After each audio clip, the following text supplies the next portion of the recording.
Welcome to Mijal and Mijal academy. இந்த வீடியோவில் 7th English ஸ்கூலில் ஃபர்ஸ்ட் மீடியம் டெஸ்ட் கொஷின்ஸ்குள்ள ஆன்சர்ஸை டிஸ்கஸ் பண்ண போகிறோம். எல்லா எக்ஸாம்ஸ்லையுமே உள்ள இந்த கொஷின்ஸ்குள்ள ஆன்சர்ஸ்லாம் நல்லா தரோவாக இருந்தோம்னா ஃபைனல் எக்ஸாமுக்கு ரொம்ப ஈஸியாக இருக்கும். வாங்க பார்க்கலாம். இப்போ ரோமன் லெட்டர் 1 பார்த்தீங்கன்னா choose the correct answers and fill in the blanks. இப்போ வந்து 5 பிளாங்க் கொடுத்துருக்காங்க. 5க்கும் ஒரு மார்க்கு. ஃபர்ஸ்ட் கொஷின் பார்ப்போம். Finally the day had come. இதான் கொடுத்துருக்காது. Here the day refers to dash. அந்த டே அப்படின்னு ஃபைனலி த டேன்னு சொல்லிட்டாங்க. இப்போ இந்த டேங்கிறது எதை ரெஃபர் பண்ணுது? 3 ஆப்ஷன் கொடுத்துருக்காங்க. நமக்கே தெரியும். இது ஃபர்ஸ்ட் லெசனில் ஃபர்ஸ்ட் யூனிட்டில் வரக்கூடியது இது இஐடி இது அதுதான் ஆன்சர். அடுத்து செகண்ட் கொஸ்டின் பாருங்கள். With the treasure the boys would buy dash இன் இதா. ஆப்ஷன்ஸ் 3 கொடுத்துருக்காங்க. ஆன்சர் வந்து toys and rubber balls. B தான் ஆன்சர். எப்போவுமே இந்த ஆன்சர் இல்லாத அந்த ஆப்ஷன்ஸ் எல்லாம் பார்த்து கன்ஃபியூஸ் ஆகக்கூடாது. ஏது ஆன்சரோ அதை மட்டும் பார்த்து தெரிஞ்சு அதை எழுதணும்.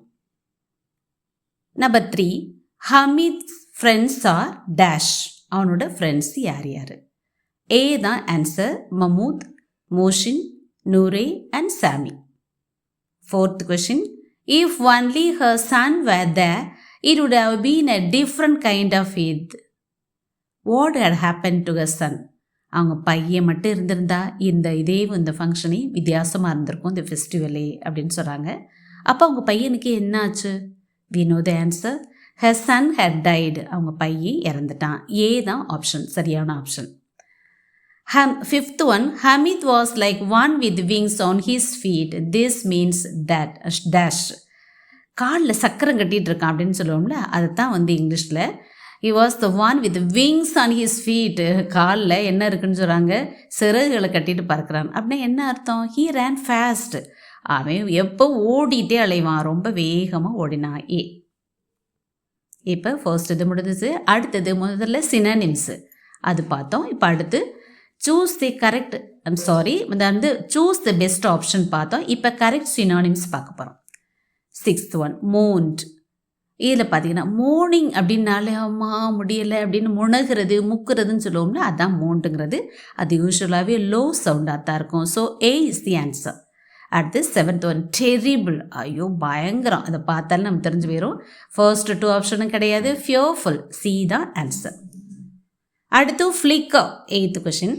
ஃப்ளிக்கர்னாலே விட்டு விட்டு எறியது, அப்படியே ஒரு மாதிரி இருக்குது. என்னது முணுக்குன்னு இருக்குது அப்படின்னு சொல்லுவோம்லே, அப்படி திடீர்னு ஷைன் ஆகும், திடீர்னு டல் ஆகும், அப்படி மாற்றி வரும். So shine is the correct answer. இப்போ அடுத்து பார்த்தீங்கன்னா அடுத்தது சூஸ் த கரெக்ட் ஆன்டனிம்ஸ். இப்போ தான் ஆப்போசிட்ஸ் பார்க்க போகிறோம். பல சமயங்களில் சினானிமா சினானிமான்னு கன்ஃபியூஸ் பண்ணிக்கிறோம். அதனால் இந்த கொஷின் பார்க்கும்பொழுது எப்போவுமே கொஞ்சம் கேர்ஃபுல்லாக பார்க்கணும். 9th one, லைக்னாலே நம்ம பிள்ளைகளுக்கு நல்லாவே தெரியும். டிஸ்லைக். மற்ற 2 ஆப்ஷனை பார்க்க வேண்டியதே இல்லை. ஏ தான் ரைட் ஆன்சர்.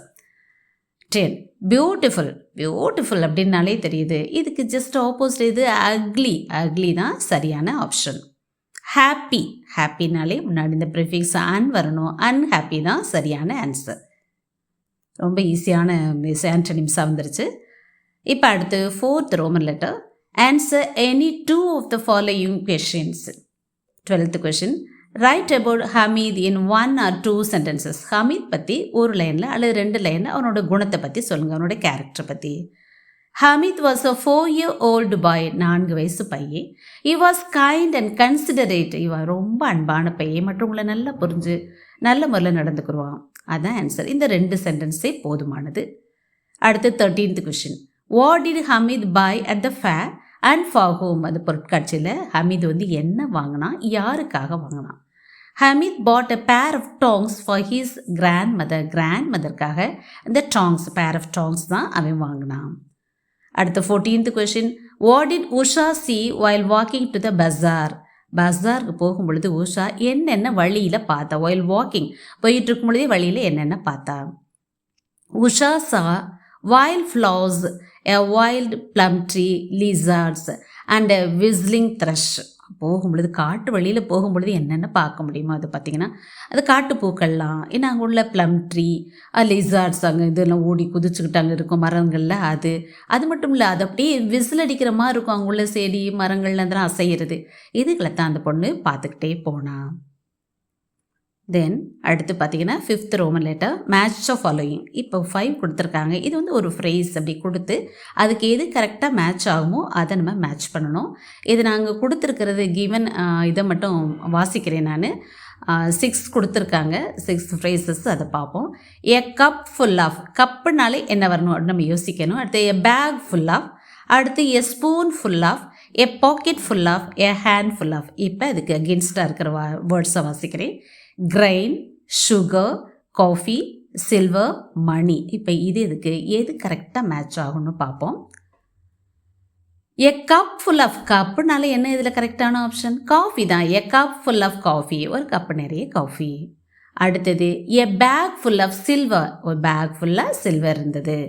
அடுத்து 17th one a spoonful of sugar, ஸ்பூனில் எடுத்தோம்னா சுகர் தான் இதுக்கு சரியானதாக வர முடியும். A packet full of money, packet நிறைய பை நிறைய பணம் வச்சுருந்தான், பாக்கெட் ஃபுல் ஆஃப்னப்போ மணி.